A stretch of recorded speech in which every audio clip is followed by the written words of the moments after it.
Hey everybody, Stu Smith and Jeff Nichols here with another Tactical Fitness Report. And this one comes from a couple people have asked us to do this one, and we're going to talk about training women. And doesn't necessarily have to be on the tactical side, but we will get there. But I guess we'll start it off with maybe training athletes that are women, in their athletic endeavors, as well as their journey if they want to serve. There are opportunities for women in military, law enforcement, and firefighter, and now special ops. And let's talk about a little bit about a way we would train those, or the way we have. I have several hardcore women that have been training with me for quite some time, that are on their way to serving in either Marines, EOD, Navy EOD. Yeah. We have one that is going to go to SOAS and do the officer selection at SOAS. In fact, we had one graduate was able to finish SOAS last year. Yep. From the Naval Academy as well. She's tough. She's really tough. Yep, I know she exactly. actually, I know she is. Yeah. Yeah, she selected EOD in the Yep. end. But I mean, they're out there and they're impressive. And to be honest, Jeff, I try not to train them too differently. No. Yeah. I mean, they don't want to be trained differently. It doesn't benefit, right? Because if you take them out, if they're on their own standard, especially even those women. So what my experience has been, that the women that have been said, hey, this is a different standard, but it's still a high standard. The women that I've encountered at the command that were top tier, like we're talking about, they refuse to follow the female standard. And Yeah. in fact, the three women that I do know on that side, not only did they do the male standard, one of them excelled to the male standard. And I mean, I'm talking like ran as fast as the men. Yeah. Carried the loads, the rucksacks as fast as well as the men, truly. And it was quite impressive. It's unique. There's less of them, of course, but I think for me, this conversation just starts off like, just to kind of go through timeline. It's like, okay, is there a difference in training? The only time that there might be a difference in training is young. Like, yes. We're talking, because I spent a lot of time training 9 to 13-year-old girls, volleyball and some other sports in my past, a lot. And that's about the only time, because it's puberty, but that's not unlike when a boy is going through puberty as well. It's like their baby giraffe, and you have to be real conscious and aware of bone development. Sure. Not in like, oh, back squatting is going to hurt them. Poor movement pattern is what is going to hurt a child. Really poor teaching of movement patterns is really what's going to do harm to a male or female, and especially a female. We're talking shoulders, hips, and knees. Yeah. So, but when you get to the women, to the military, to law enforcement and fire, right, when we're talking 18 plus years old, that's something that you don't necessarily take into account. The only thing we might shift around is a bit of percentages, but that's how we're going to get to that. So I think just to kind of get everyone to go, well, is this going to be, no, we're not training women any different, and we're going to kind of explain why. Yeah. Yeah. I will say this, the women that I have seen that have come through our training program, what they have done is a credit to them, because, I have a bunch of guys in my training program, and most of them want to go into Marine Corps or special ops program, or even special ops in the Marine Corps. We get a lot of SEALs and EOD guys too, but I'd say most of them want to do some form of special ops. And then if you can be a teenage girl and set a standard so high for yourself in this group that everyone to the person, every male to the person would say, hell yeah, I'd serve with her. You've done a credit to yourself and to your gender. But, it unfortunately, these jobs have a physical requirement, and it requires, in my opinion, an above average woman to get into these jobs And we're not even talking about special ops side, get into these jobs, compared to maybe, intermediate average guy. You can't just be an average guy and do these jobs either, but, Yeah. strength wise, strength wise, I would say, let's take a look at it this way, Jeff. Let's take a look at just athletic history and Yeah, that's where I was gonna go. Yeah. yeah, and Yep. strengths and weaknesses, because that's the way I Yeah. look at it. If Right. you're a 135-pound male or a 135-pound female, I'm going to have you lifting. Yep. You're way too light to Yep. go into this game, especially on the Yeah. spec ops side. So Yeah. Yeah. So I think that's one of those things that every female that I know in these positions of success at these spec war positions, these SOAS positions, these OCS positions, every single one of them I've ever come across have had a really robust athletic history as a child. Every one of them. yeah, multiple sports. Multiple sports. Yeah. And then these women from all over the country. And that's that. So that's one of those things that just, and this is, that shouldn't sound any different than what Stu and I have been saying to boys and men. Like, hey, when you a 16-year-old kid or a 15-year-old, 13-year-old kid emails, they're like, what do? I go, play every single sport you can, period. And when you're 18, hit the weight room. Like that's your best way to develop as this amazing body that we've been gifted.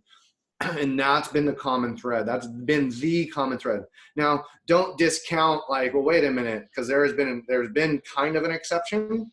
But again, it's like, it is no different to the men. So the female that was the most physically capable female I've ever seen in my life, well, at one point was my fiance a couple of years ago. She grew up, the way she grew up, essentially, we'll just call it, she grew up on a farm. We'll just say that. Very athletic, like All-American in multiple sports. But, on one sport in particular, but that physical work, that work ethic, that willingness to like, it reminds me of me and you and guys is like, well, what did you do as a kid? I did everything. Well, what did you do? I worked too. It's just that physical body that just learns through everything. Yeah. And that's why we're saying, like, Stu and I are both so encouraging of our children and these young athletes to go, hey, go be busy. Be busy. Yeah, you got to be busy. Do that. So I think that just keep that in mind. But that doesn't discount that somebody coming in now that may not have that athletic history. And the reason why I say that is because what these women didn't have 20 years ago, or what we didn't have 30 years ago, whatever it was people that are actually giving direction in these points. You can get a 16, 17, 18-year-old girl with not a huge athletic population background or male, and then start really training them in this really good methodology. And you can make up a lot of ground in that 16 to 21-year-old time frame. You can really make up for a lot that you weren't able to develop if you're using your intellect and really focus. So don't be discouraged or saying, oh my God, I don't have this robust background. Time says right now that you can make up for it pretty well because you can get good instruction. Yeah, absolutely. And you just have to specialize in your weaknesses for a while. For instance, there were a couple that came into, our program years ago that already had been lifting weights since they were 13 years old. So they had and they played a couple of sports in middle school and high school. But they loved to lift.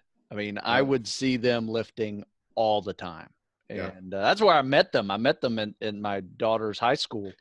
And they were just lifting. I was like, who are you guys? They're twin sisters, just beasts. And just constant workout partners, doing all kinds of stuff. And then another one came in.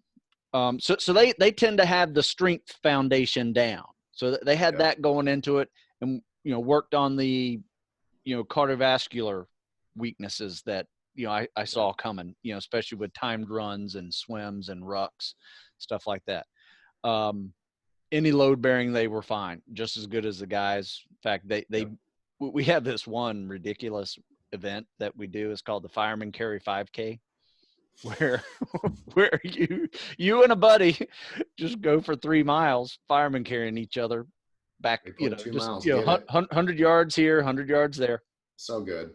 And they won it, Awesome. they just, Oh, and I bet they they were just killed mad everybody. the They whole just time. killed everybody. I was like, what? You Yeah. guys are killing it. So anyway, then there's another one came in, and she was more of a basketball player, kind of a endurance base, kind of skinny. We put her under a pull-up bar and it wasn't that good, but we took a different route with her and got her focused more on the strength side.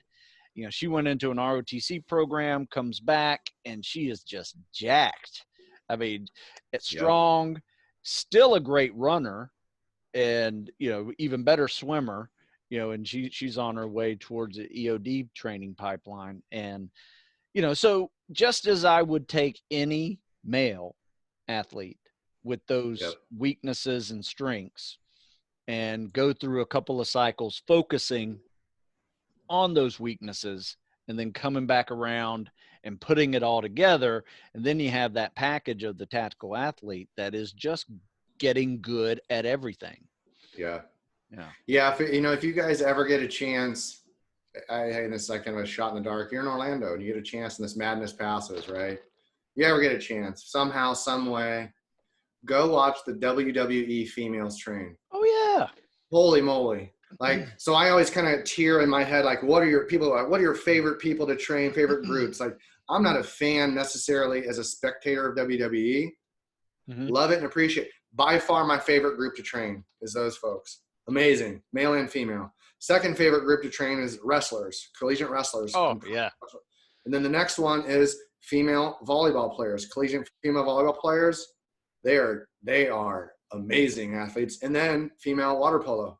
Those are my top 4 groups to train, period, outside of the tactical pop in the sport world, So I just start looking at that going, right, there is some intangibles that exist within, no different than men either, right? But I think what's really the difference, especially in a collegiate setting, and it's from university to university to university. I've ever been around, and you could ask any strength coach, and if they have a collegiate volleyball team on that, they every single time are the hardest workers in every university, period. I would agree. They're also across the board, they have the highest GPA than any other sport too. So, and then second, surprising to me, is wrestling. Wrestling pretty much across the board has the second highest GPA, like University of Iowa, like incredibly high GPA. Same with Penn State. So you start seeing that sort of that it's like jujitsu, people that are extraordinarily intelligent in jujitsu, and they're really fantastic to train, especially women. Like some of the women jujitsu athletes I've trained, that it's so much fun. But so, and that's where you start seeing those women kind of just like us, these athletes trying to filter their way into the special operations positions and the SOAS position, the officer candidate positions. So there is this real common thread.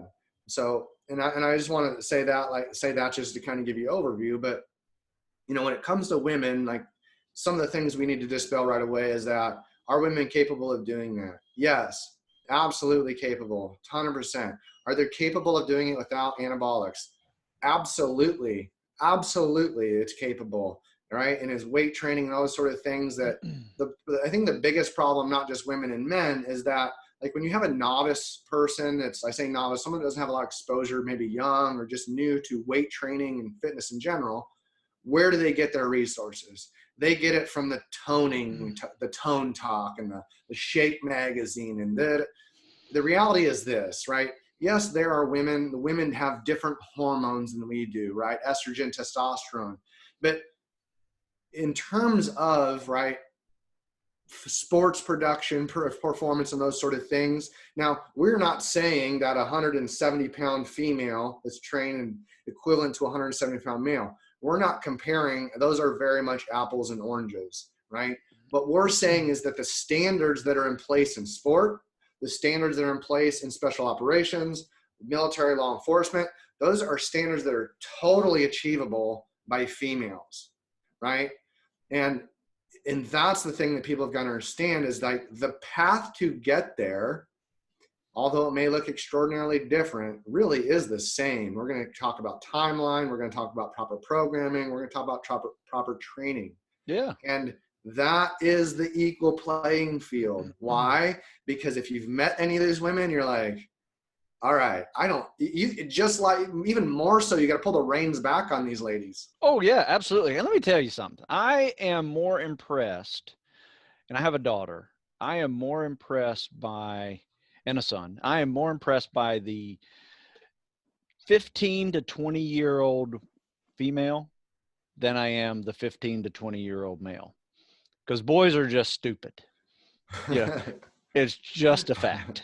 I don't know Yeah. what it is. Testosterone poisoning. I'm not sure what. I mean, yeah, of course there are some outliers out there that are, squared away young men, but for the most part, boys are just freaking stupid, and the girls are just killing it. I mean, you look at look at the top 10, academic performances in schools. You're going to see a majority female, Yep. typically. I mean, they just work hard. They're out to prove something, and they do. So, Yep. anybody out there that's saying, yeah, they don't belong in the military, law enforcement, firefighter, you need to evolve, because I mean, women have been, I mean, let's just take women in the CIA. I mean, how many decades have women been behind the lines doing a job that is just incredibly dangerous and challenging? Um, That was my first exposure to female and special operations and why it's so valuable. And this is like, now I'm not getting on the political side, but if we can kind of look back at the 2 female Rangers that went to Ranger school, regardless of the standard that is argued, there's a reason why we've never, ever, ever, ever heard of these women doing military operations. Why? Because on the cover of Time magazine, they can't go anywhere in the world without people knowing who they are. sure. And we wonder, like, why are there no women in special operations at certain levels, right? And buds, why is there? Because I personally know the 2 women that were first asked to go through buds. And the answer was, we'll go through if there is absolutely no documentation of us going through. Well, that wasn't the agreement by the admiral, because he wants to cart them through like a dog and pony show. And now what they've done is you've taken the capability away from what these women do so well. They can go to places where this guy can't. Absolutely. Right? Covered in tattoos, right?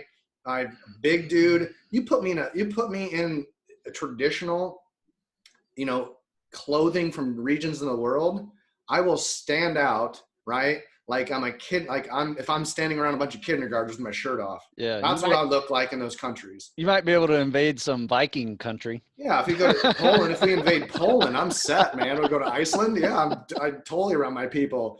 But you go to some places where there aren't naturally, like, total freak. Like, you guys don't realize is, like, when you step off the plane in Mumbai, or you step off the plane in the Philippines, you stepped off the plane in Egypt, I'm a giant. And I'm not that big, right? So, like, you cannot blend into those cultures and those countries. No. So to think that we don't need, not just because of their size and stature, but the things that I've known women done with the command, the intellect is off the charts. So like, we're just going to really put that to bed. Yes. Okay. We need these women doing things that I can't do. And I'm so thankful for that. So now that we put that to bed, it's like, okay, how are we going to train these women? Kind of, right? Yeah. How are we going to do it? I mean, face it. I mean, there is strength in diversity, right? Yes. And there are a wide range of, variety of people in special operations, short and tall, black and white, whatever color, and big and heavy, and short, tiny, and you need all types. I mean, we have I've seen 150-pound guys make it through SEAL training, tiny 5'5", 150-pound little dudes making it through SEAL training. I mean, it can be done. It's not such a rarity, but it certainly can. It is rare. It is very rare. I mean, those guys are beat up, pretty good, at least especially that first month. Yeah. So yeah. Getting back on training, it's like, okay, Stu, like, maybe we don't need to necessarily create the stereotypical buds guy like he's going through, but like with a woman, okay, I mean, you definitely can just speak to, all right, how are these women training? Like how have you trained these women? Yeah, I would be honest with you, like you said earlier, I have to pull the reins on them most of the time, just like I do with many of my male counterparts that are students that are in the program. Is they just want to do way too much, and they're in this borderline overtraining, getting some overuse injuries that are very typical in this Yeah. job. So I try to be a little forward thinking and see what they're doing. I get in and ask those questions like, hey, I know what you're doing here with me, but what are you doing on your own? Right. Yeah. And Yeah. how are you, That's a big question. yeah, and how are you balancing that out? Because if you're not balancing out right, I'm not opposed to them doing something else on their own, because they're just probably going to do it anyway. But if I can have a insight on what they are doing, I can kind of drive that car a little bit better for them. Right. Just so they can avoid some of the typical things that occur with whether you're lifting too much or you're running too much, and all the aches and pains that come with both. Yeah. Really. Yeah. And there's certainly things like, I think that's what's also all very, very important with this is what Stu and I haven't touched on yet is like, it's incredibly incumbent upon the teacher to begin to build rapport, not in a very, in a way that's a little bit different than men. Not different in like, oh, I gotta walk on eggshells with the women, but we can't understand to a large degree what a woman is going to go through when she's in her menstrual cycle, or how some of those hormone profiles will change. And then on some of the athletic history where we really do have to be mindful of like if a woman has a previous issue of ACL issues, right, then there's going to have to be a little bit more robust assessment, because we got to go, hey, that is typically hip driven. Yes. And I really need to make sure, like, we can kind of overlook, here's the thing that men get that women don't typically. You can have a man, most men can in an athletic population can have some real internal hip rotation issues and still be able to run and endure and not worry about it. When you start getting a woman that has internal hip rotation, this is just a single example, right? The compounding effect of that, because of where the hips go post-puberty, puts real additional stress on the knees and ankles and shoulders.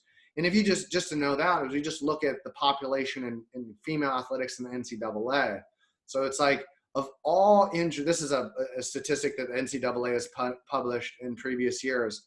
So of all injuries that occur for females in collegiate athletics, not all females, but just the injuries. You say, let's say there's 1,000 injuries. There's way more than that for females in collegiate athletics.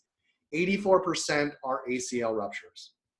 That's a huge number. So we go, okay, where is that? What's the reason for that? Well, it's they're not able to manage ground force quite as well in a vertical displacement of force, i.e. rebounding in volleyball or in basketball and coming down on someone's foot.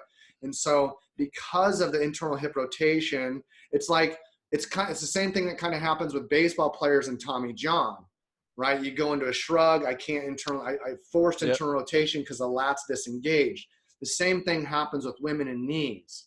So as a coach, we need to make sure that if we see those patterns develop in women, or they show up developed, we need to jump in and go, hey, nothing personal, but you got to understand what puberty did to you, what athletics did to you, see what's going on with your gait. We have got to address that.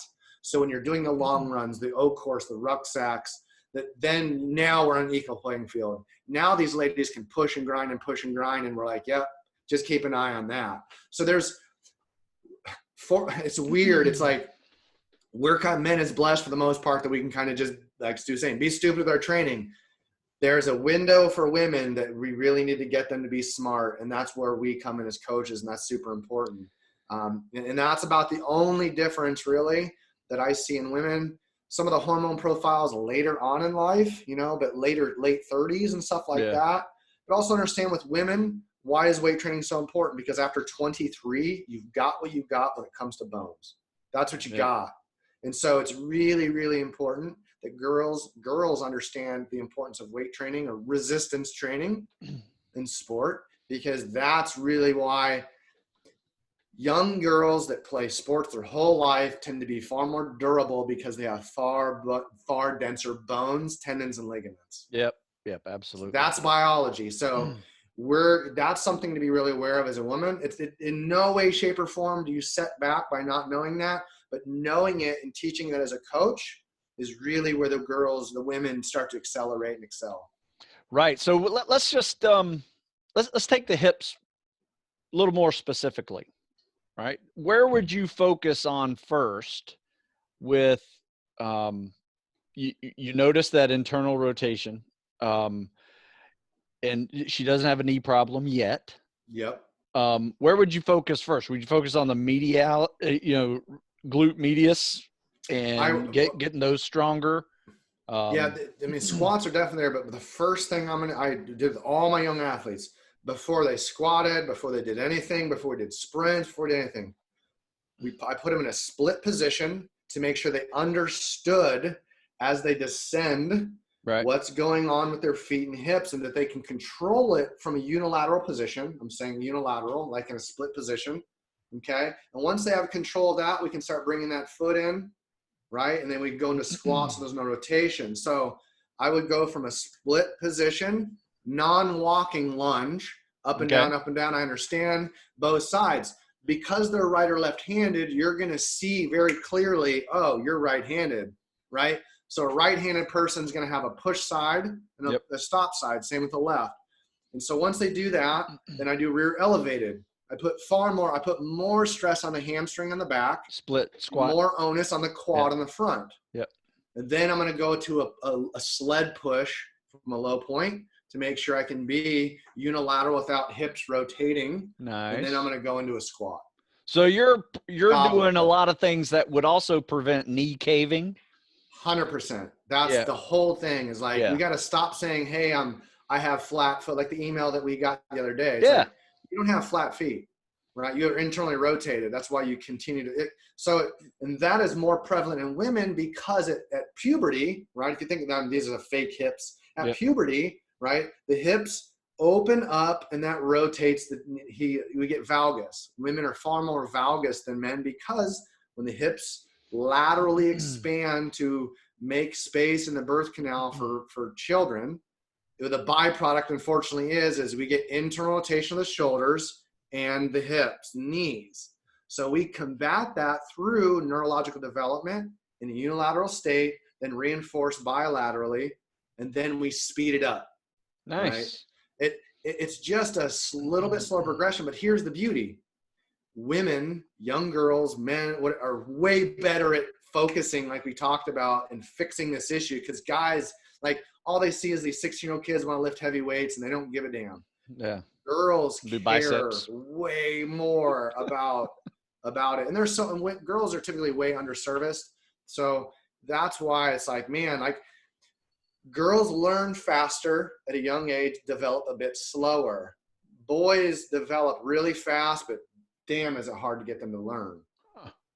That's a good way to put it. And that's just a byproduct of society and biology. So, and that's what that book that we went over, it talks that there's a chapter that talks completely about that, the high performance sport book we talked about. Oh yeah. Yep. There's a whole chapter just on this. It's the best chapter on child development, male and female, that I've ever read. So, that right there is like, if I have a female athlete, I'm like, read this chapter. And if a parent comes in and like, just read this chapter. And they come back and go, holy moly, if I only knew this. I'm like, yeah, if I only knew this when I was younger too. Because I didn't know this as a young strength coach. Because what I was getting at Troy University was college Division I athletes, throwers. Sure. Volleyball players, tennis players. Like, have you ever seen a tennis player wear a knee brace? No. They have extraordinarily lateral strength. Women do. Yeah. So it's like, how did that happen? Lateral movement, right? They're not valgus. Female tennis players are not valgus. Interesting. Constantly lateral. You know who else is not valgus? Female hockey players. They're varus a little bit too much sometimes. Yeah. is another one.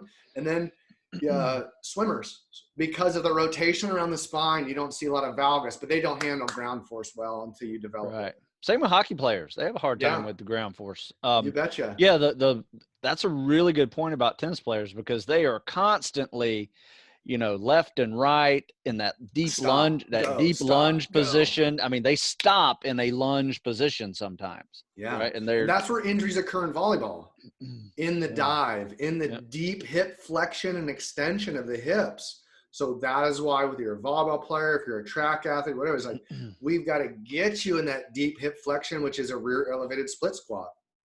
That's what we're doing. And we're doing it from a standpoint of like, hopefully in front of a mirror, or you're filming them with your phone or your iPad. And then you show the girls are like, I had no idea.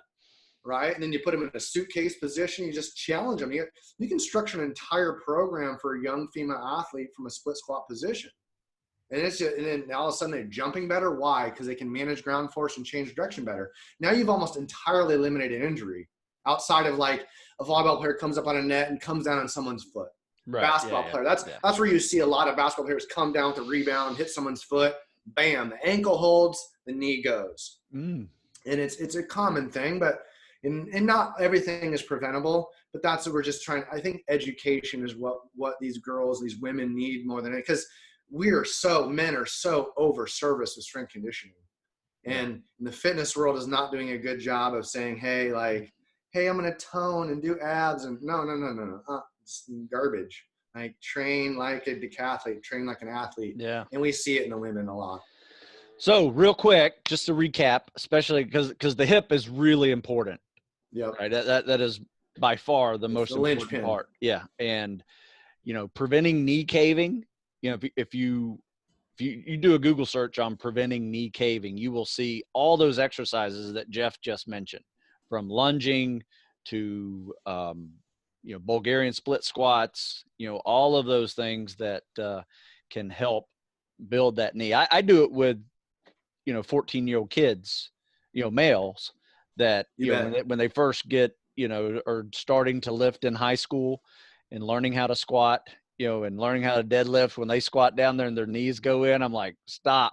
We're not doing any squats anymore. Yep. We're going to start off with calisthenics and, work on screwing your feet in and all of those things. So yeah, that's a really great point, Jeff. Let me share something. Just the last piece of that is because the second most common injury in female athletics is shoulders. So you fix the hips. Now the back is in a position to handle true mobility, because the hips are providing the stability for the shoulders. Now you see far less shoulder injuries in sport because the hips are stable, especially in women. Now, did you also notice statistics go up on injuries, male and female, especially female, with the creation of turf fields? Seen some information early on, yes, because it was like Velcro. Right. Now the new turf, it's actually gone less. Oh, good. They needed to fix that. Yeah. And the reason why is because a lot of these fields, like University of Florida, no one touches the field except for game day. No one does. Wow. Not even the players. So the turf, the grass turf is phenomenal. But a lot of these places share, and there's concerts and this, that, and the other, and they they start bringing in the temporary grass, or like the real grass, but it eludes me. And it gives, right? It gives, and that giving is where the knee will go. So the new turf doesn't give, but it has the pellets and it's long. And so the people that develop the turf now on the outdoor turf with the pellets and the sand and stuff, it is much safer than even it's about the same as real grass if it's really got good roots. So turf now, what they're doing a fantastic job for us. And footwear has really improved too since the 80s, right? Yeah. When you had that 1984 Rose Bowl, they're playing in basketball shoes. And they're spatted them. They've taped spats, which is a terrible idea. Like taping around the ankles and the foot, because it looked cool. Yep. But now the footwear is so specialized. They'll change in mid-game. You see them on the sidelines. They're changing the plugs out in the bottom of their shoes. So footwear is really improved. obviously athletic development's really improved. The turf is really improved. Sports medicine is really improved. Sure. So that's where you start seeing risk of injury going way, way down. Nice. All right. Hey, let me share something with you because you mentioned WWE, women in the WWE Love them. training. They're awesome. They're incredible.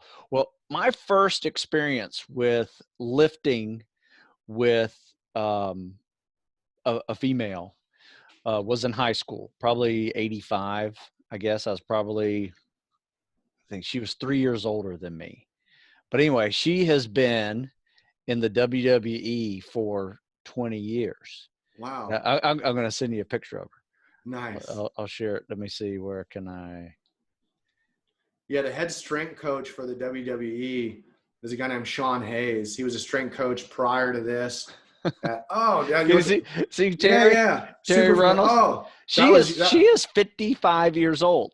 And she's still wrestling then. Yeah, Or still involved. She's still involved. I don't know if she's wrestling or not. But anyway, she was lifting like so heavy and hard, when she was a teenager. Like she was a senior and I was a freshman. So, I just thought she was the bee's knees. Something else. And but yeah, she completely, opened my mind to what females can do, in athletics. Because even in the 80s, Title III, is that it? Title IX. Title IX hadn't really, come in yet. force. Yeah. And not until the early 90s. Yeah, and that's why, since that happened, women are just kicking butt on the international scene. I mean, women's soccer. Oh, it's for real. I had an opportunity to listen to the women's USA coach present last year at the Olympic Training Center, and like just the amount of it's really, really cool to see the science and information finally getting put in there. And that's like with the WWE, the investment. Like Sean Hayes is a strength coach there. Before that, he was a strength coach at the Texans. Before that, he was a strength coach at Penn State. Before that, he was a strength coach at Harvard. Before that, he was a running back at Harvard. Nice. So it's like you start seeing these guys like circulating through and go, well, where does this all come from? My point of bringing his history up even is like, where do we get a lot of this knowledge from? We get it from athletics. We get it from a big population. And then when we bring it into these finite sports, what ends up happening? We just treat these women just like the men. We treat them like athletes. We train them like athletes. And that's what we get. We get a robust athlete, male or female, that's resilient, that's educated in how they're supposed to move. And what do we get? We get a lot of longevity out of these people, men and females. And I think that's the point of all of this is like, that's what we as coaches and teachers and military leadership, that's what we really, really want for our athletes. We want healthy athletes or soldiers, sailors and Marines, SEALs, whatever, that have longevity. Yeah. That's what we're trying to say is like, yes, women should be doing this. They can do this. And what we're trying to do is build resiliency in these women, physical and emotional resiliency through proper training. And it is so, so doable. And we need to just get past race, color, creed, gender, and just go. And that's what we're trying to do. Nice. I would agree, Jeff. I would agree. So let's not hold our breath just yet. We got some old thinkers still that we're trying to get rid of. Yeah. I mean, I think, there is a mindset out there that says if it doesn't make the community better, why are we doing it? Yeah. So you have to look both ways. Is it making the community better? Right. And, if you're not thinking out of the box, you're probably not going to agree that women need to be in those, positions because, especially in a special ops world, clandestine world, it's a no-brainer. I mean, there's a need. I think we kind of want to just one of those stats just because we were curious, like approximately 17% of our military is female, right? Yep. Law enforcement was like 11.6 or I think like 11, 12. Yep. And the firefighting community was 4 something. Small. Yeah. But anyway, well, we think about that. It's like, but understand that, the innate capability that, like, I'm present. I'm aware of my presence if I was in uniform, and especially in the law enforcement population, I look at it and go, man, because I know some female officers I train on a regular basis, and I'm like, these are extraordinarily capable women, not just because of like they're females, but the presence that we need in these really, especially these really trying times now, like having a woman show up on a scene that's really violent or agitated or whatever, being physically capable, tactically capable, but also having this something that men don't often have right away is that compassion, that hey, I'm willing to fight, but I also understand your position. Women tend to do a better job than men because we just want to like run through the brick wall. Sure. So that is one thing that we need more of. We need more of that sort of acceptance of compassion on target. Sure. But it does not, that compassion does no way, shape, or form dilutes capability. Yeah, especially dealing with women, with women of that of that site that you're going to as a tactical operator, and children, dealing with those. I mean, and getting information. I mean, there's some cultures where women can't talk to men. Yep. Without the husband being there. But yeah, oh yeah, been there. And they're very valuable, and so many different extracting situations. Information. Yes, extraordinarily good, because this guy right here, when he's on target, does not look like somebody you want to talk to, and I get it. Probably don't do much talking. Nope. No, we don't. Or didn't. Yeah, exactly. So, but and I just like, guilty as charged, man. I've been ignorant in this path too, but now I really, really see the need for it. Yeah, there you go. And it may not look like traditional operations either, but at the same time, it's necessary. We need it, man. The world is changing. Aren't we feeling it? Yeah, I will say this, that when it does happen, when there are women in special ops, you will see that they are extraordinarily special, because the average guy can probably build himself up and get into special ops program, but you're going to be an exceptional woman, going through that same journey and meeting all those same standards. Yeah. Yeah. Yeah. You're going to be bringing a lot to the table. Yeah. My insight was interesting. And this is, I kind of like, I'll leave it at this, is that, so when I was at the command I was at, and I was in the training department as a human performance, we'll call it activity program manager. I was with a bunch of civilians, like Mark Stevenson and some brilliant folks, right? Well, they didn't have a security clearance that I did coming from where I was at, right, within the squadron. So the CO at the time has said, hey, we need somebody overseeing these females training at the depth of why they are in these special programs. So I got read into the special programs so I could adjust the training for these very few women specifically for the needs of that job, where the civilian population had no idea. They couldn't get read in. They didn't have the security clearance. So I was in this really unique setting where I was like, why are we doing this? And then we got read into the programs. I was like, holy shit, I don't want to do this. I do not want to do this. In the sense of their job, I was like, I had no idea. And it's like, that really was good for me, because I was like, oh, whether these women are capable or not, they're going to go do these missions. So I really was like, oh, like I really I got to put my A game on and stop being so like stuck in my methodology. Right. Because these people, these amazing, amazing operators needed somebody in there going, hey, you should probably train this way and do this and try this and do it. For 18 months or so. It was like, wow, like it totally changed my mindset in training women. And it was the best thing for me as a coach in that time. Yeah. Well, I guess people know where we think on this Yeah, it's debate. good. So, you know, Get in there and train, ladies. yeah, get in there and get after it. Yeah. You know? Emasculate the men. Please do it. Yeah. Absolutely emasculate Yeah. them. My advice is go in there, set the standard, not only for yourself, but for the group, and be the hardest worker in the room. You know, I tell this to everybody, you know, male or female, you know, you got to be that guy and gal.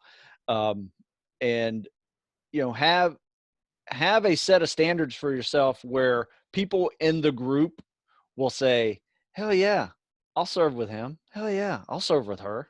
You bet.